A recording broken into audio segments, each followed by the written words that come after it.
Hey friends, welcome back. In this video we're going to be talking about 10 PlayStation 4 fighting games coming right up. So there's a lot of very different fighting games on the PS4, and we're going to go over 10 of them today. And just like the other videos, we're going to throw the ESRB or the PEGI or the 0 rating in the upper left hand corner here, so you know what you're getting into. I won't show any blood or gore or any of that stuff. We will be covering Mortal Kombat, which is very bloody and gory, but we're going to try and keep it as clean as we can for review purposes. The first game we're going to be talking about is called Soul Calibur 6.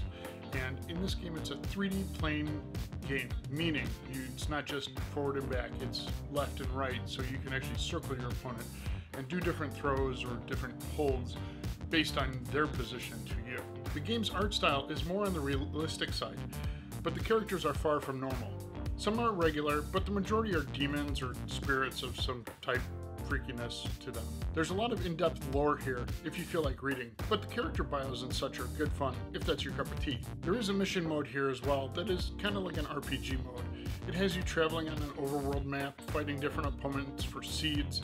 You start out by creating a character with gender and race and so many different character customizations that your head's gonna spin.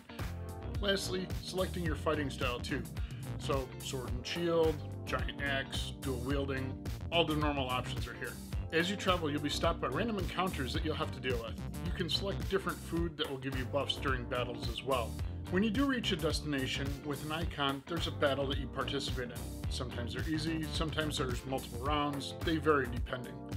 But it pushes the story forward. You can also change your weapons out as you're playing through, as you get upgrades in the game. The story mode will walk you through each character's unique story and how they're all interwoven together as well.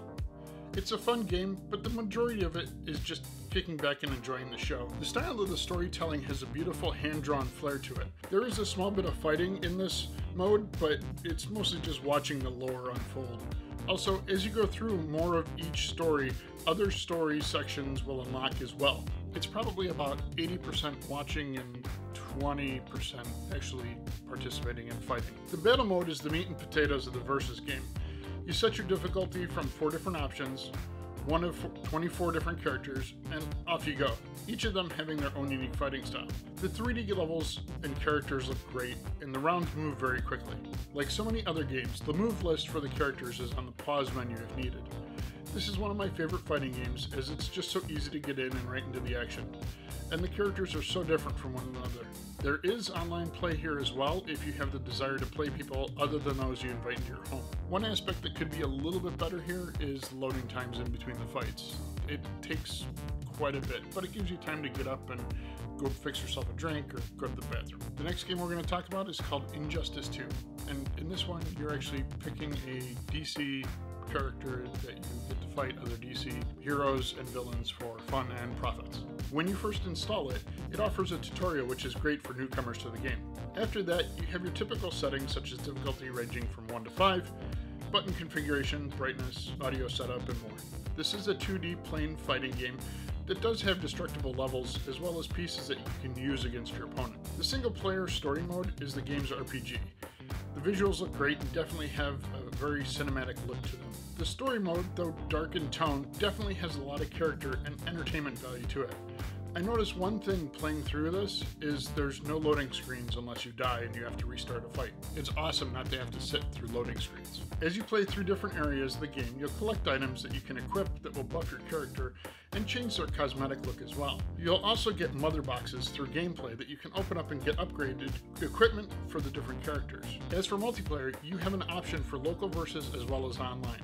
I didn't really see an arcade mode, but there is a multiverse mode where you go and you fight different scenarios to save the world. And you have your selection of one of 27 characters. It's more of an alternate story mode than an arcade battle. As for DLC, you can download 11 new characters. They're $5.99 to $9.99 each. I'm not gonna sink that kind of change into a new character, especially just for one. The gear that you equip will change your character's look as well, which is a great touch. It's a good game that has quite a bit of depth of story as well, and upgrading your character's gear is fun if you get into that as well. I recommend it, but just know that the characters don't unlock through gameplay. You gotta actually buy them. Next game up is called Seiya. This 3D plane fighting game is based on the Saint Seiya anime, which, if the game is like the anime, it's freaking bonkers. To me, it seems more like they took some astrology and a bit of other mythologies and just kind of mashed them up together.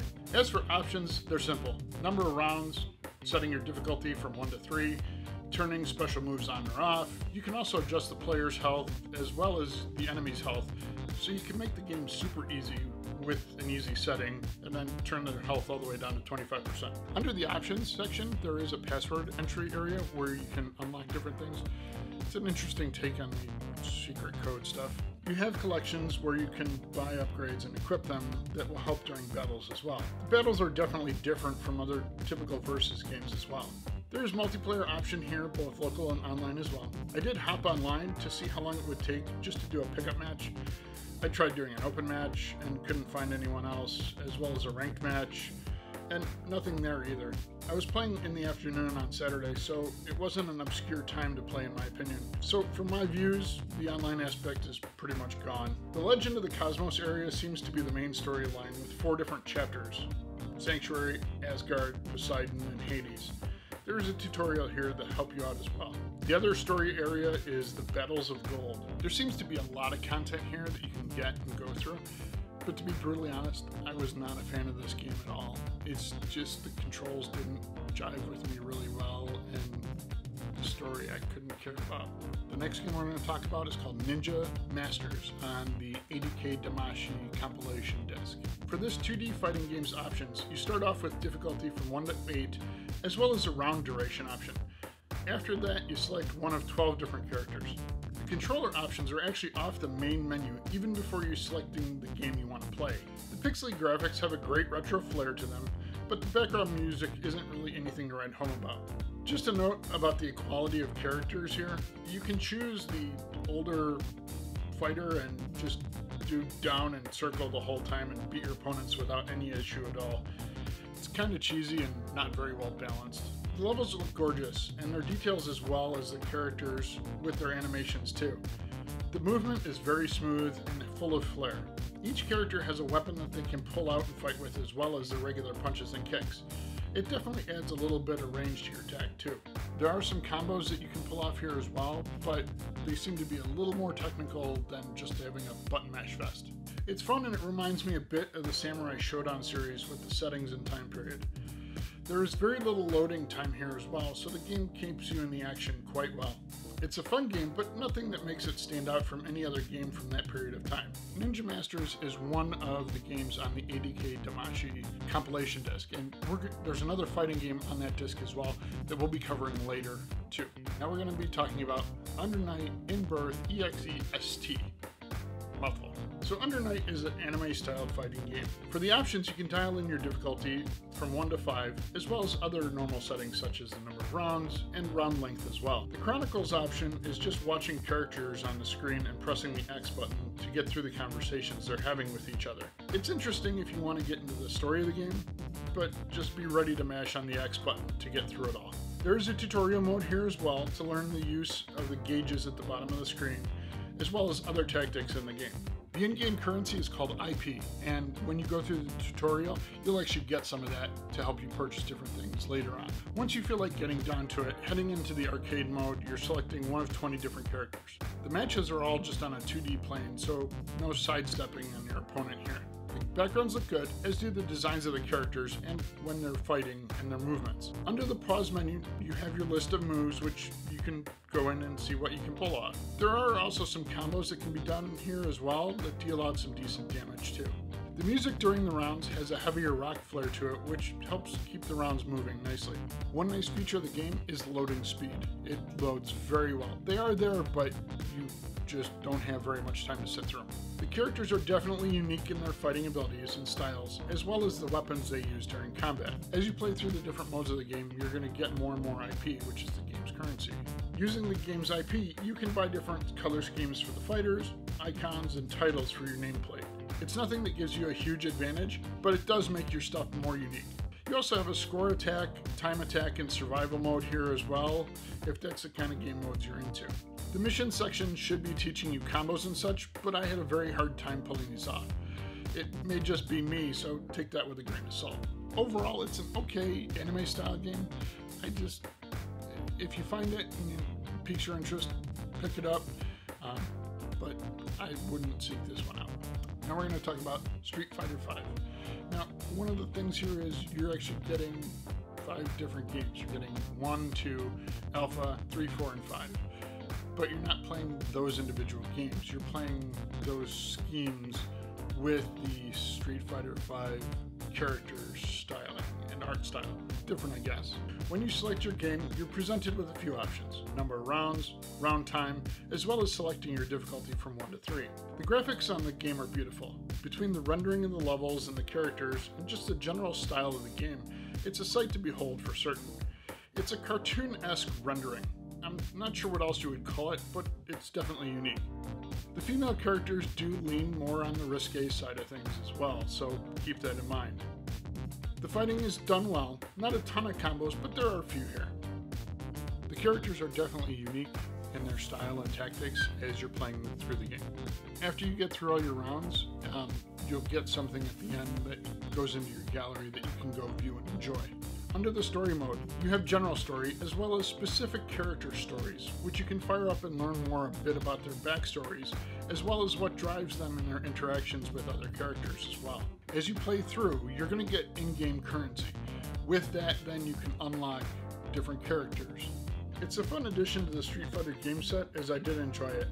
I don't get overly technical as far as character balancing and such, so I'm sure someone will have their own opinion about the super technical side of things. I played it and had a good time.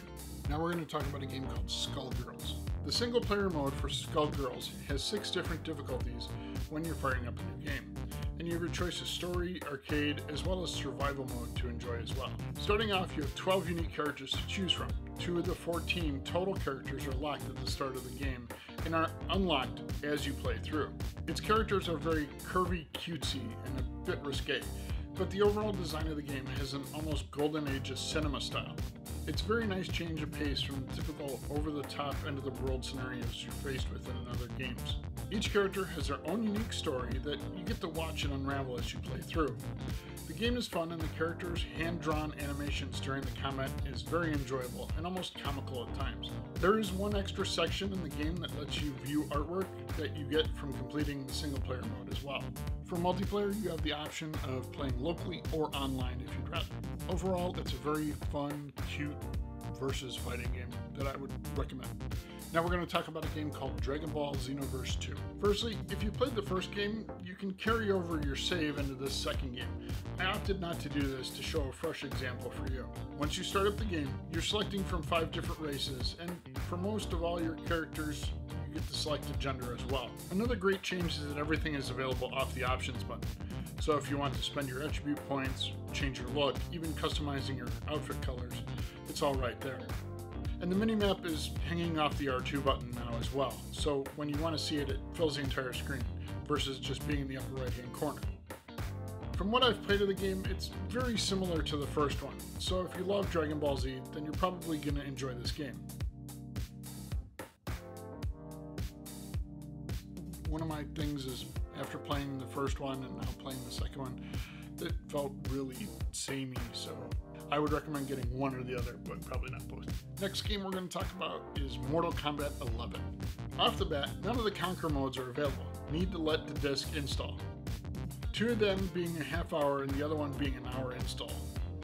You can at least get in and do just local fighting, thankfully. Now, I may seem very negative about this whole time thing, but when you come home and you've got your new game, you want to play it, not sit there and watch it install for a half hour. In the local mode, when you want to just beat on something, you can select to play against another person or the CPU. And when you select the CPU, you do get your choice of difficulty from 1 to 5. The graphics are beautiful and very detailed, both for the characters as well as the levels and their design. Like a few other games, the levels have objects that you can use against your opponent as well. The gameplay is very gory, very, very gory. When you go into a special move, it's bones cracking, blood flying, people getting, yeah, it's just really bloody. It's a Mortal Kombat game, but that's kind of their MO. On the pause menu, they list out the character moves, which is great. The better part is that it's actually listing the buttons and not just the commands. So rather than strong punch, it's listing the square button or the triangle or the circle. It makes life a little bit easier.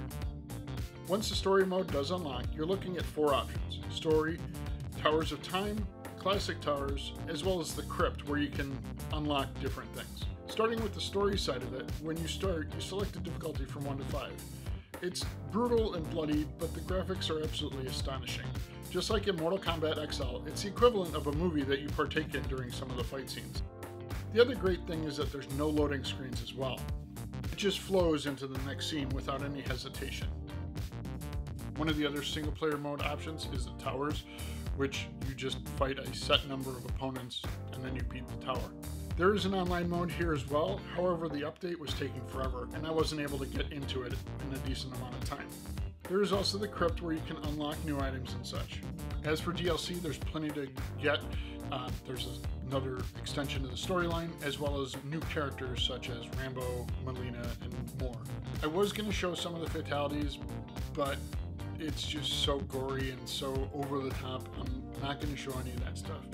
If you have an aversion to that, I would not recommend getting this game.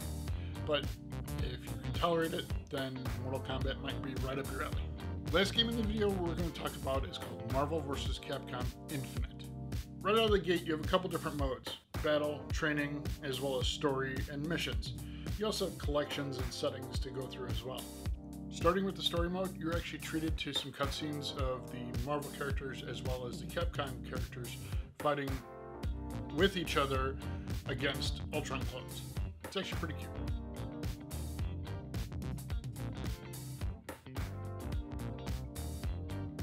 As you engage in battles, you're learning how to fight as well, though after a certain point, the hand-holding just kind of goes away.